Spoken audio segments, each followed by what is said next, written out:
Hello friends, welcome to my Pathshala for you. दोस्तों, general science का आज पार्ट 5 है जिसमें हम देखेंगे टॉप मोस्ट 25 क्वेश्चन जो आपके आने वाले exam SSC, CGL, UP triple SC, BEO, लेखपाल और अन्य स्टेट पीसीएस और वनडे एग्जाम के लिए बहुत ही महत्वपूर्ण होंगे।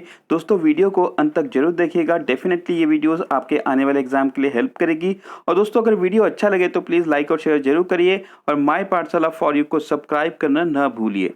चलिए स्टार्ट करते हैं आज का सेशन। और आज का पहला क्वेश्चन है, निम्न में से आंसू गैस यानी कि टीयर गैस का घटक कौन सा है? तो देखिए, इसमें टीयर गैस का घटक है क्लोरोपिकीन। ऑप्शन नंबर डी यहाँ पे करेक्ट हो जाएगा।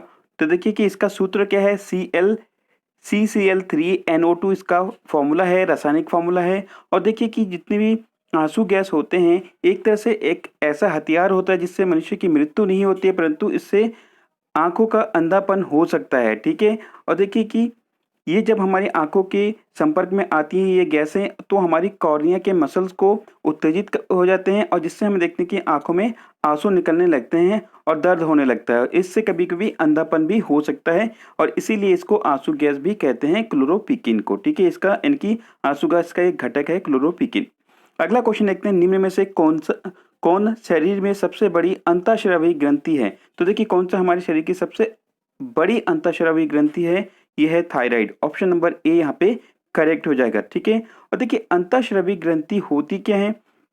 तो देखिए, ये उन ग्रंथियों को कहते हैं जो अपना हार्मोन सीधे रक्त धारा में छोड़ती है, उनको अंतःस्रावी ग्रंथि कहते हैं। और देखिए, इसमें थायरक्सिन जिसको हम T4 कहते हैं और ट्राई आइडोथायरोनिन यानी कि T3 और थायरो कैल्सोटोनिन नामक की ये हार्मोन स्रावित करती है थायराइड ग्रंथियां। ठीक है। और देखिए, यहाँ पे हमने देखा कि बी और सी में देखिए कि यकृत और अधिवृक्क। यकृत देखिए कि इनके लीवर जो मानव शरीर की सबसे बड़ी ग्रंथि, देखिए यकृत हमारी सबसे बड़ी ग्रंथि है और थायराइड क्या है, सबसे बड़ी अंतःस्रावी ग्रंथि है। दोनों चीज ध्यान रखेंगे। और इसमें देखिए बाइल जूस का निर्माण होता है यकृत में। और अधिवृक्क यानी कि जिसको हम कहते हैं एड्रेनल ग्रंथि, इसका मुख्य क्या कार्य होता है? ये तनाव की स्थिति में हार्मोन को जो है स्रावित करता है, अधिवृक्क ग्रंथि। ठीक है। अगला क्वेश्चन देखते हैं, कौन सी ग्रंथि आंसू यानी कि टीयर स्रावित करती है?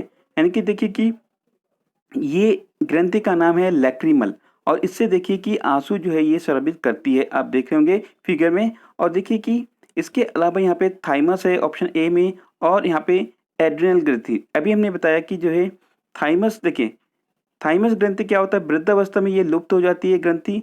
लेकिन देखिए एड्रिनल ग्रंथि ये सेक्स हार्मोन का स्राव भी करती है और अभी हमने देखा था कि जब तनाव की स्थिति में ये एक तरह से जो अधिविक्रय होती है, ठीक है, एक तरह से वो तनाव की स्थिति में ये हार्मोन स्रावित करती है। ठीक है।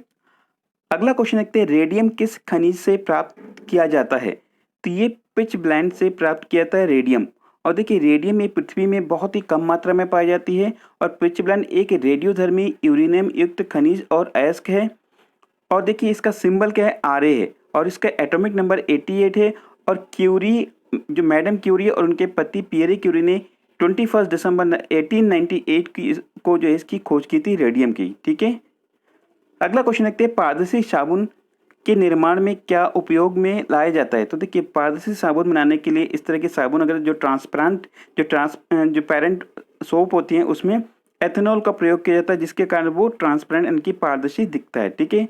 देखिए, साबुन की अगर डेफिनेशन की बात करें रासायनिक विज्ञान में, तो देखिए साबुन क्या होता है, उच्च अणुभार वाले कार्बनिक वसी अम्लों के सोडियम या पोटेशियम लवण होता है, जिसको हम साबुन कहते हैं। ठीक है, साइंस की भाषा में। अगला क्वेश्चन देखते हैं, सरोते इनके जो नट क्रैकर होते हैं, इसकी जो कार्य प्रणाली होती है, ये किस प्रकार के उत्तोलक का उपयोग किया जाता है इसमें? तो देखिए, ये एक तरह से द्वितीय श्रेणी का उत्तोलक इसमें प्रयोग किया जाता है। देखिए, यहाँ पे अलग अलग वर्ग के में जो उत्तोलक की अगर हम बात करते हैं, जैसे प्रथम श्रेणी में कौन कौन सी चीज़ें आती हैं, कैंची हो गया, प्लास, कील उखाड़ने की मशीन हो गई, साइकिल का ब्रेक, ये सारे प्रथम श्रेणी के उत्तोलक होते हैं। और जो द्वितीय द्वितीय श्रेणी में क्या आता है, सरोता, नींबू निचोड़ने की मशीन।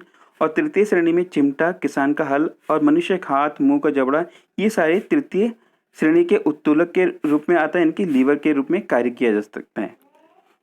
नेक्स्ट क्वेश्चन देखते हैं, निम्न में से कौन सा अकशेरुकीय प्राणियों का उदाहरण है? तो देखिए, यहाँ पे केचुआ और जोंक एक तरह से इनवर्टिब्रेट इनकी, देखिए अकशेरुकी क्या होता है, ऐसे प्राणी जिनमें हम देखते हैं कि जो है रीढ़ की हड्डी नहीं होती है, उनको अकशेरुकी प्राणी या इनवर्टिब्रेट एनिमल्स कहते हैं। अगला क्वेश्चन देखते हैं, मस्तिष्क का कौन सा भाग विभिन्न कार्यों के लिए जिम्मेदार है, जैसे हलचल, स्पर्श, दृष्टि, श्रवण, विचार, इन सारी चीज के लिए कौन सा जो है हमारे मस्तिष्क का भाग जिम्मेदार है? तो इसका नाम है कॉर्टेक्स। ऑप्शन नंबर सी यहाँ पे करेक्ट हो जाएगा। और ये हलचल, स्पर्श, दृष्टि, इन सारी चीज के लिए ये जिम्मेदार है। और देखिए ये फिगर में आप देख रहे होंगे, ये है कॉर्टेक्स। ठीक है, यहाँ पे ये जो चीजें हैं ये कॉर्टेक्स है।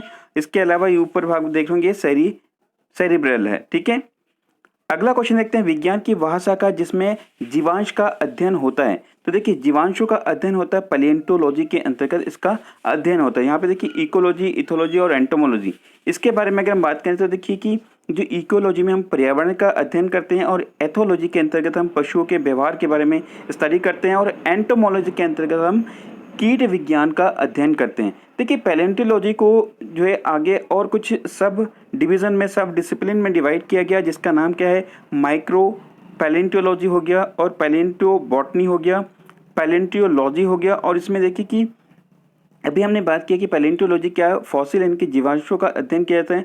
और देखिए जीवांश क्या होता है कि जो लाखों वर्ष पुराने कुछ चीज़ों, जीव जंतु की जो एविडेंस पाए जाते हैं उसको हम फॉसिल या जीवांश कहते हैं। ठीक है, अगला क्वेश्चन है, कपूर के छोटे छोटे टुकड़े जल की सतह पर क्यों नाचते हैं? तो देखिए इसका मेन कारण है पृष्ठ तनाव, यानी कि सरफेस टेंशन के कारण ये जो है जल के ऊपर तैरने लगते हैं। ठीक है, देखिए इसके अलावा हम देखते हैं कि जो पृष्ठ तनाव होता है क्या है, तो देखिए कि किसी भी जैसे हम देखते हैं कि जो तरल पदार्थ है उसकी जो सतह पर कोई भी चीज़ तैरती है, तो देखिए कि वो एक न्यूनतम सतह, यानी कि उसकी जो न्यूनतम जो क्षेत्रफल है वो एक सिकुड़ जाती है, यानी कि वो कम से कम क्षेत्रफल में अपने आप को जो है सीमित करने की कोशिश करता है। और इस गुण को ही हम क्या कहते हैं, पृष्ठ तनाव या सरफेस टेंशन कहते हैं। और देखिए कि बॉल पेन हमारा ये पृष्ठ तनाव यानी कि सरफेस टेंशन के ऊपर ही काम करती है।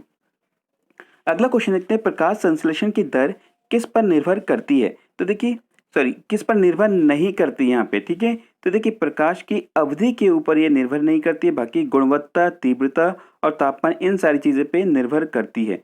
देखिए प्रकाश संश्लेषण जब भी होती है तो देखिए उसमें इसका रासायनिक फॉर्मूला ये बनता है। ठीक है, ध्यान रखेंगे, कई बार यहाँ से क्वेश्चन जरूर पूछा जाता है कि इसमें से कोई भी एक चीज़ आपको दिया जाता है कि इसमें कौन सी चीज़ प्रकाश संश्लेषण में पार्टिसिपेट करती है।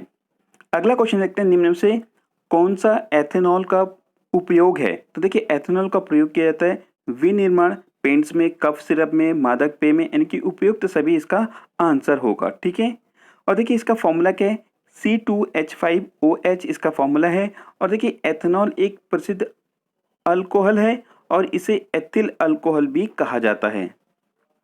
अगला क्वेश्चन देखते हैं, पानी में घुलने पर निम्न में से कौन सा नमक एक क्षारीय घोल देता है? तो देखिए क्षारीय घोल कौन सा देता है, यहाँ पे सोडियम कार्बोनेट देता है। ऑप्शन नंबर बी यहाँ पे करेक्ट हो जाएगा।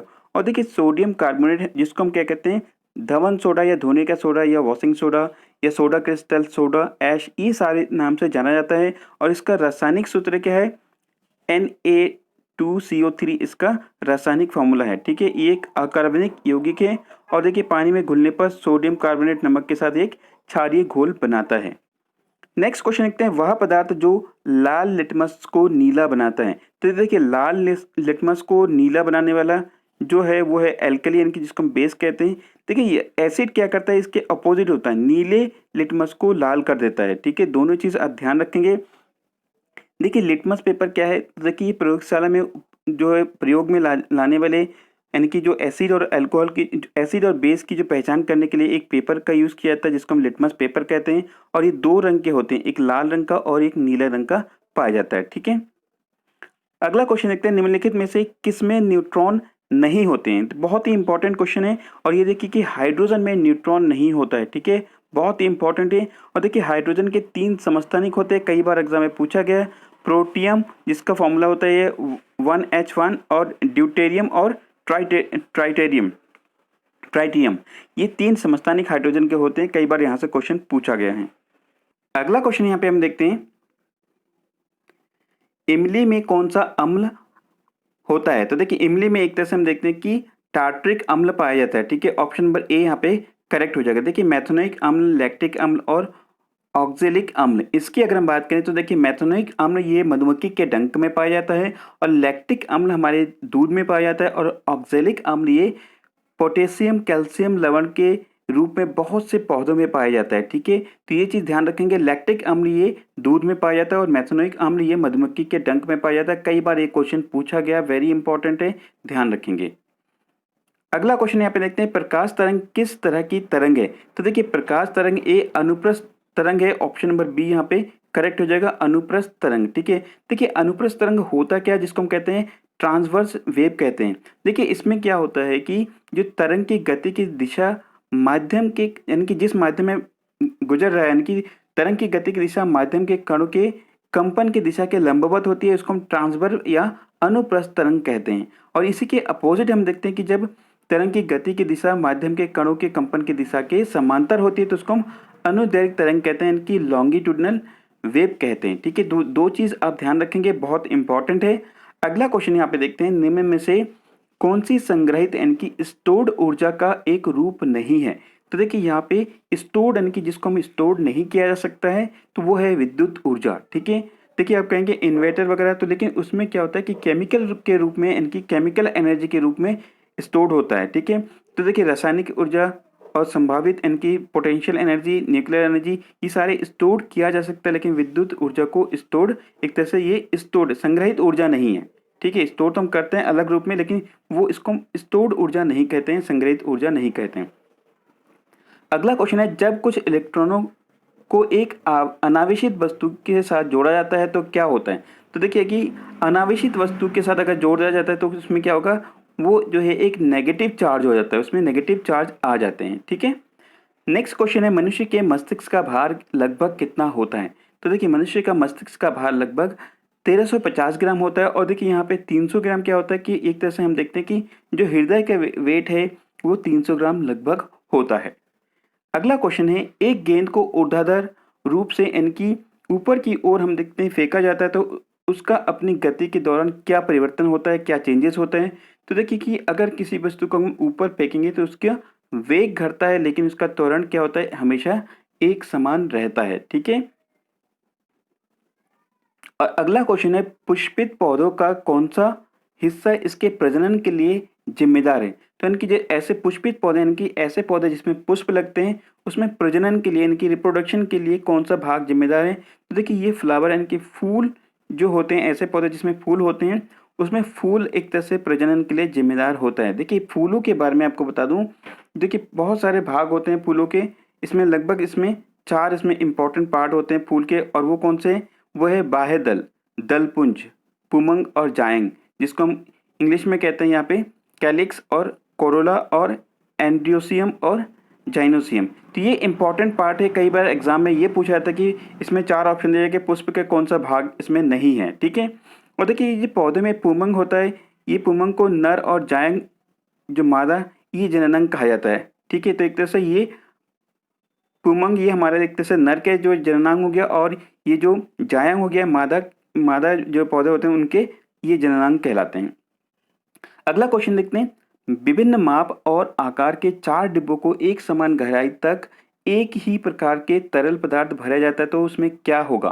तो देखिए इसमें क्या होगा कि प्रत्येक डिब्बे में प्रत्येक डिब्बे के तल पर तरल पदार्थ का जो दाब होगा, लगाया गया जो दाब होगा वो समान होगा। ठीक है, तो देखिए यहाँ पे ये कहता है कि ऑप्शन नंबर ये हमारा करेक्ट हो जाएगा। ठीक है, देखिए इसका क्या रीज़न है, देखिए क्यों, जो दाब का फॉर्मूला होता है वो क्या होता है, P = ठीक है, तो देखिए यहाँ पे क्या बोला कि प्रत्येक डिब्बे के हम देखें कि यहाँ पे इसकी जो माप है, आकृति, वो सारे समान है। तो देखिए यहाँ पे हमारी H क्या है, ये हाइट है, ये G बराबर होगा। ठीक है, द्रव का घनत्व बराबर होगा, तो सारी चीज़ अगर बराबर है तो क्या होगा, उस पर जो लगने वाला दाब भी क्या होगा, समान होगा। ठीक है, अगला क्वेश्चन देखते हैं, वाट सेकेंड किसकी एक इकाई है? तो देखिए वाट सेकेंड एक ऊर्जा की इकाई है। ठीक है, ऑप्शन नंबर डी यहाँ पे करेक्ट हो जाएगा। देखिए वाट का जो हम जब फॉर्मूला निकालते हैं तो देखिए P इक्वल टू क्या होता है, W/T। ठीक है, और इसको W क्या होता है, जूल जूल होता है, और T का सेकेंड होता है मात्रक, तो ये क्या हो गया, वॉट सेकेंड हो गया। ठीक है, एक तरह से। अगला क्वेश्चन है और लास्ट क्वेश्चन है, एक अनुदैर्घ्य तरंग यानी कि लॉन्गिट्यूडिनल ध्वनि तरंग में माध्यम के कण डैश डैश गति करते हैं, यानी कि किस प्रकार गति करते हैं। तो देखिए हमने देखा था कि जो अभी मैं पिछले इसमें देखा था कि यहाँ पे ट्रांसवर्स और लॉन्गिट्यूडिनल वेव दो तरीके के वेव्स होते हैं, जिसमें हमने देखा था कि जैसे ये हो गया, तो इसमें देखिए कि हमने ये समांतर होती है, ठीक है। एक तरह से लॉन्गिट्यूडिनल वेव में क्या होता है, दिशा के समांतर होती है, ठीक है। तो ये चीज़ ध्यान रखेंगे कि जब भी ध्वनि तरंगे हम देखते हैं कि माध्यम के जो कणों के लॉन्गिट्यूडिनल अगर तरंग ध्वनि होगी तो वो क्या होगा कि माध्यम में कणों के समांतर होगी, ठीक है, इनकी कणों के दिशा के समांतर होगी, तो उसको हम लॉन्गिट्यूडिनल तरंग इनकी ध्वनि कहेंगे, ठीक है। अब आपके लिए तो दोस्तों ये था आज का सेशन। कैसा लगा ये वीडियो आप हमें कमेंट करके ज़रूर बताइए। और दोस्तों वीडियो बनाने में बहुत ही मेहनत लगती है, प्लीज़ आप लोग सपोर्ट करिए, लाइक शेयर करिए और अपने स्टडी रिलेटेड ग्रुप में ज़रूर शेयर करिए। Thank you for watching this video. Have a wonderful day ahead.